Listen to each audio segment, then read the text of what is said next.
Esta semana vamos a ver la cultura Paracas. Esta cultura se desarrolla en la península de Paracas, digamos, al sur de Pisco, Ica, ¿ya?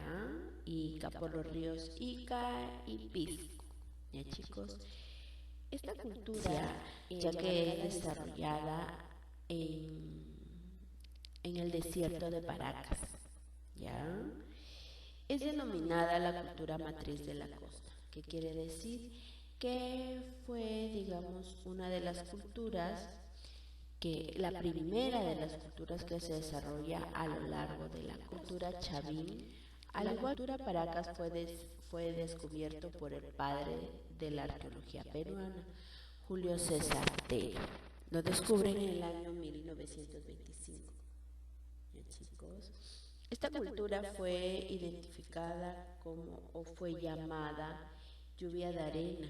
¿Por qué? Porque se desarrolla en el desierto de Paracas, debido a que es rodeada por cantidades de arena. Por eso se le dice lluvia de arena. Y además también se le dice gente de frente grande. ¿Por qué?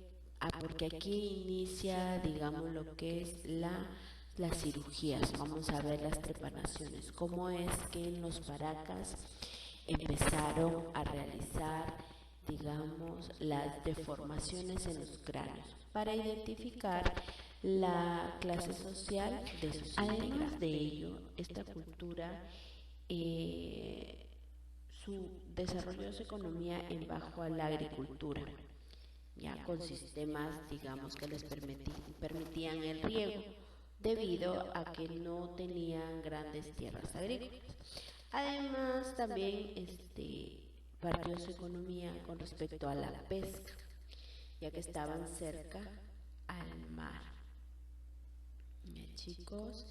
Luego, ahora, decíamos que la cultura Paracas estaba dividida en dos fases, lo que era Paracas Cavernas y Paracas Necrópolis. Vamos a ver la diferencia. ¿Por qué cavernas? ¿Por qué necrópolis? Se le dice Paracas Cavernas por la forma de sus tumbas. Si nosotros observamos la primera imagen aquí, observamos que sus tumbas son en forma de botella, ¿verdad? O de copa invertida, si lo ponemos al revés. Aquí en estas tumbas podían enterrar hasta máximo 8 personas y las enterraban aquí como forma de frijolitos, que son, digamos, los fardos funerarios. Son los fardos funerarios. ¿Y cómo llegaban a formar estos fardos funerarios? Pues los colocaban en forma de cúbito ventral, que quiere decir que los sentaban colocando sus rodillas a la altura de su pecho. Entonces así les podían, digamos, los podían enterrar, ¿ya, chicos? Entonces la Paracas Caverna es porque sus tumbas son en forma de botella. La Paracas Necrópolis ya no, ya tiene sus tumbas en forma rectangular. Eran tumbas en hoyos rectangulares. No tenían techo, ya, pero eran ese tipo. Además, aquí en este periodo de Paracas Necrópolis, digamos, existe mucho más influencia con la cultura anterior, que es la cultura chavín. Chicos, esa es la diferencia, solamente la forma de sus. Además, también en su cerámica, digamos, representan o se caracterizan debido a sus dos fases, a sus dos etapas. Por ejemplo, en la Paracas Cavernas utilizaron varios colores: marrón, rojo, plomizo. A diferencia del Necrópolis, vamos a ir haciendo las comparaciones.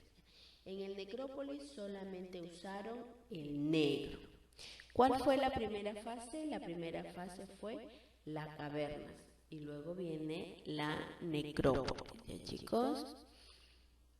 Otra característica es que tienen base redondeada, como podemos observar aquí, terminan en base redondeada.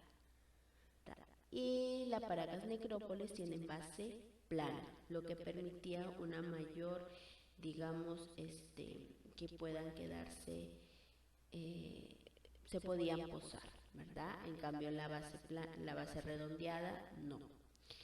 Otro de ellos es con respecto al pintado. Al armar las cerámicas usando la arcilla, en Paracas necrópolis, después de formar las imágenes con la arcilla, eran llevados al horno para cocerlos, o sea, endurecer la arcilla. Y luego, ya que estaban endurecidas, se procedía al pintado, a diferencia de Paracas necrópolis.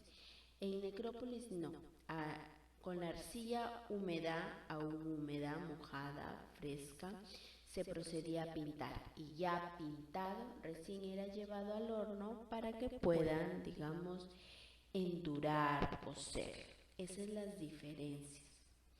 Parte de las similitudes es que ambas usaban un asa puente para poder coger o llevar estos cerámicos, ¿verdad? Y usan dos picos, de forma de dos picos para poder, digamos, el transporte. Esas son las similitudes y las diferencias entre la cerámica de Paracas Cavernas y Paracas Necrópolis.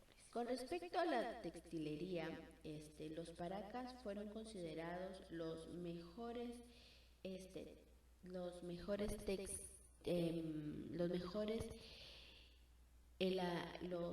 que tuvieron los mejores mantos del mundo, ya que ellos combinaron diferentes colores.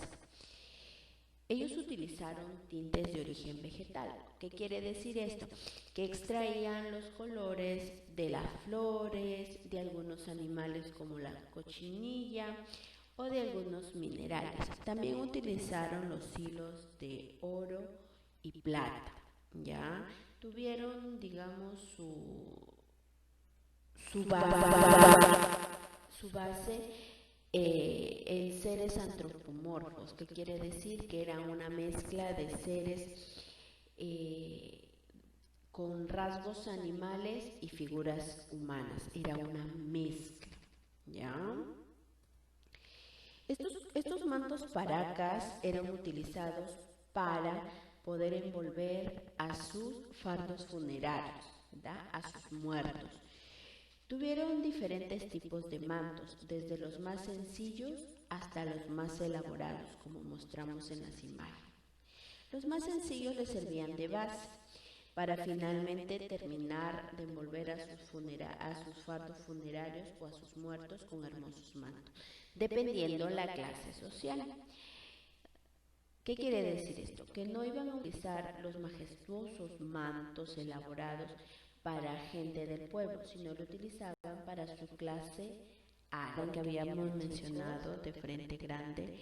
Eran tipos de cirugía que se habían dado debido a como era una civilización guerrera.